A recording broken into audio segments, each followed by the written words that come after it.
All right, good afternoon, everyone. Thank you for joining me today. I just want to talk about myself. I'm Sarah Rosenkrantz, and I'm the Executive Director of Enriched Learning.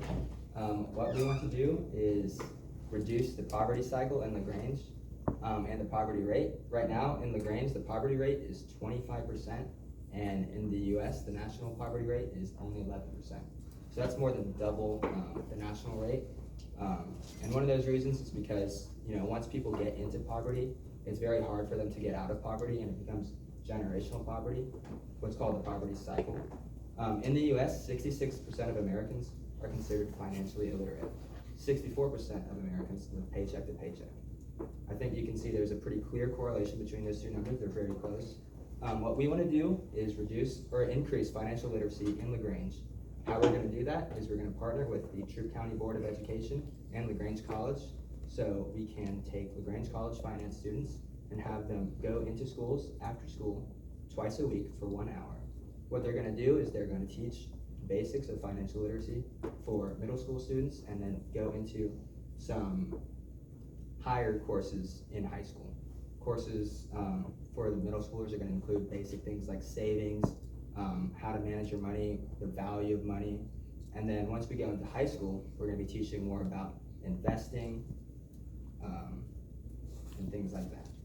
So what we want to do is create a strategic partnership with the Callaway Foundation to help achieve our goal. And our goal is simple. We're going to bring the students from the college into the classroom. This gives the students in college a great way to make sure that they know what they're learning in their college classes, and they can teach a very basic format to the high school students and the middle school students. So what we want to do, if you look at the budget, it's very simple. We are asking for $15,000. $5,000 of that is going to be for learning materials and also a background check for the college students, so that way we ensure that the students in high school and middle school are safe. We're also going to be giving the college students $500. We're looking for 10 students, so that's $5,000. We're also going to purchase 200 books for $25 for the students. Now, our curriculum is going to be a mixture of both free online courses that we can find. I've talked to someone at the National Endowment for Financial Education, and they offered me plenty of curriculum that we can find. But we also want to have a book that these students can keep so that they can continue to learn on their own. Our program is going to be two days a week, and it's going to last for 1 hour after school. Lots of these students in low-income families, they can't get picked up after school, so they're going to be at school anyway. So what we do is we provide 1 hour twice a week, so that way the parents know that their kids are at school, they're safe, and they're learning. A lot of times students will be, after school, they'll just be sitting in a classroom, playing games on their phone, or not doing anything. What we want to do is we want to go into that classroom, send some college students in there, and they're going to have the curriculum that we've created, and they're going to teach it. How this is going to affect their lives is once they start learning, how to save money, or how do I invest, that's going to help them learn and increase their financial literacy.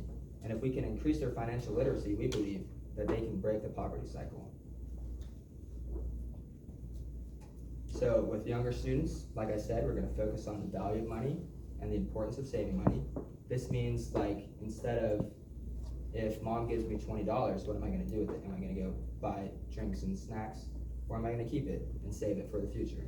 For older students, we want to get into some tougher subjects, like maybe investing, paying taxes, and managing your debt.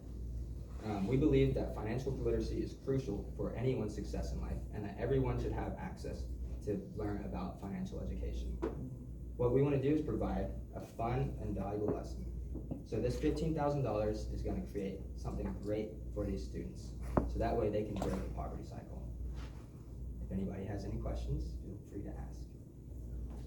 What's the timeline on starting there?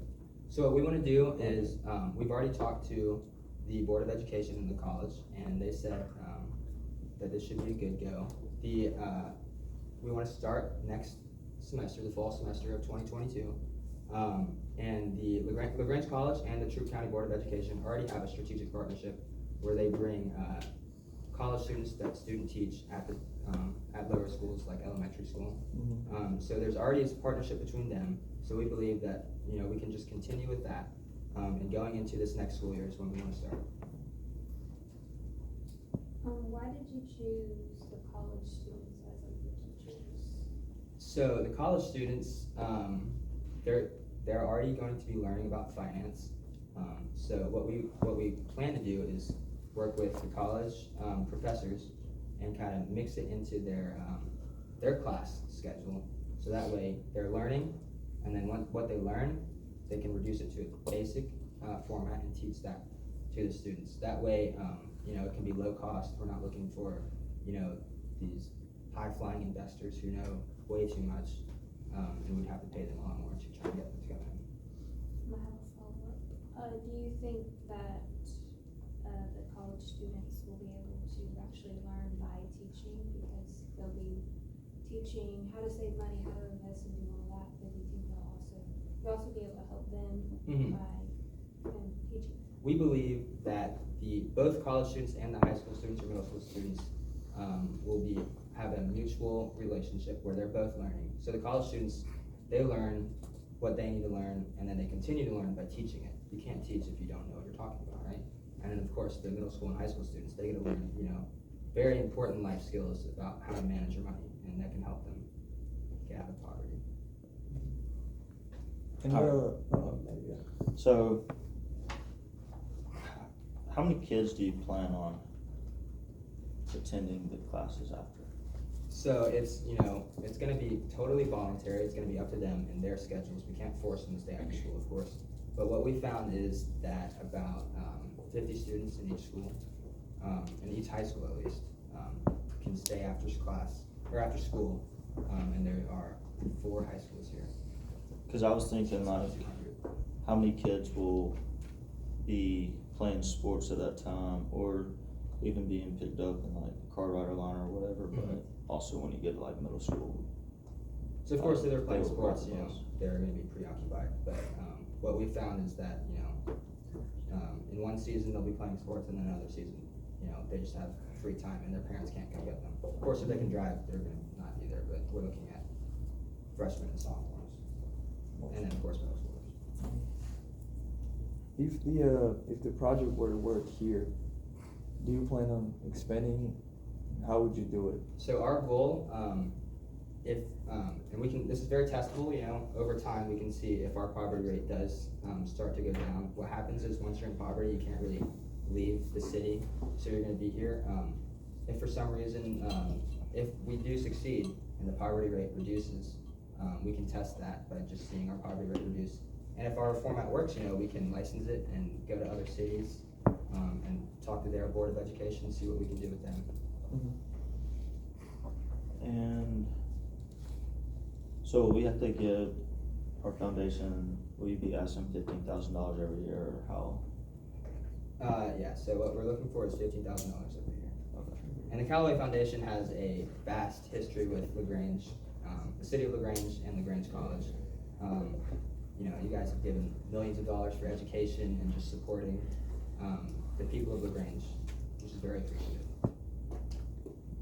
I think the board members probably too remember that if indeed he does expand, which was the question you asked, he would find funding elsewhere, because Callaway funds projects that are here, so they would be more interested perhaps in seeing the scope grow within Troup County as opposed to going somewhere else. So how many students, if you have 10 volunteers, 10 teachers, students, and assuming they all show up, what size of a class do you think is beneficial for middle school students that you're trying to teach about financial literacy? So I think about 25. So each high school probably will have around 50 students that stay after school.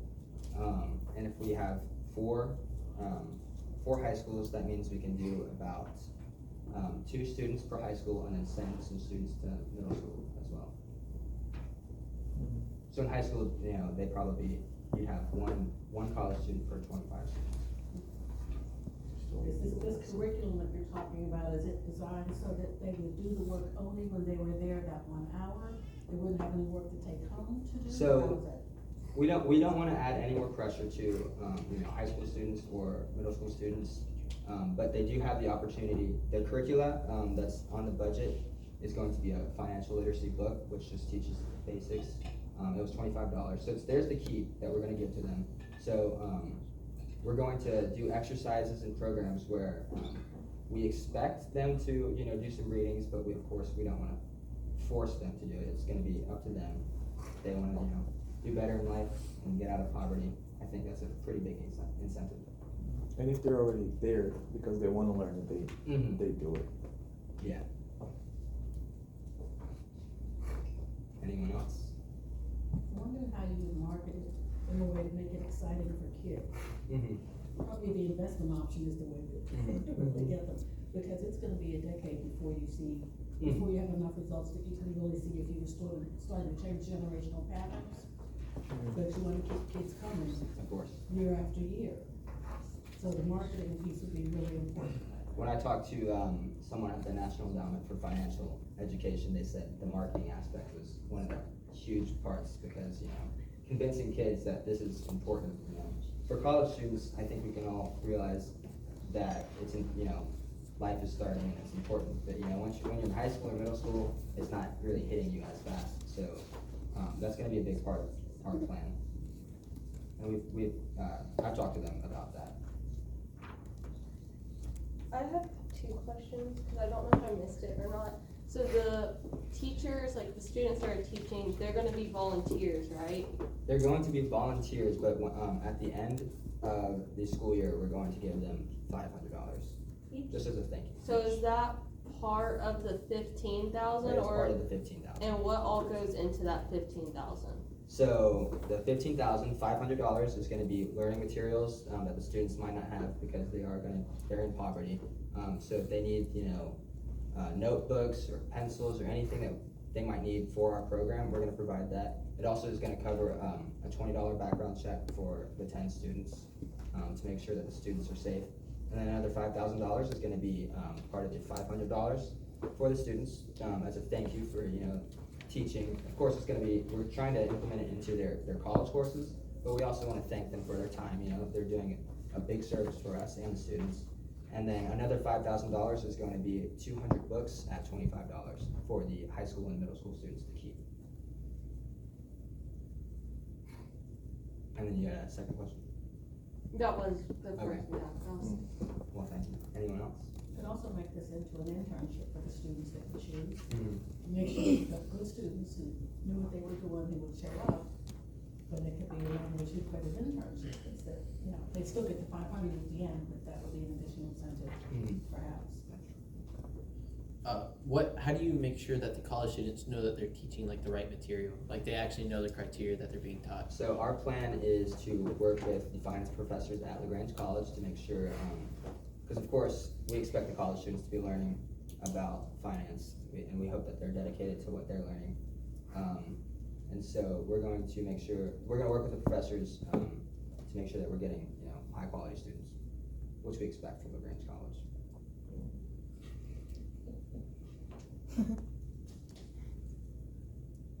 What happens if this program is perceived as something that's only for poor kids? I mean, it's absolutely true, generational poverty is a real issue, but there are probably students who have means who also don't know beans about finances. So yeah, so something that I saw that I was surprised, 66% of Americans are considered financially illiterate. So that's well above the poverty rate. So you don't necessarily have to be in poverty to be considered financially illiterate, not knowing what you're doing. So what we want to do is we want to specifically open it up to, you know, all students, and we don't want to, you know, that goes into marketing, of course. We don't want to make it a program for poor kids because the kids might not want to be, you know, perceived as being poor. So we're going to open it to everybody, and of course, you know, it looks like everybody could use a little bit of extra help. Board members, we okay? All right, good deal. Thank you, Sarah.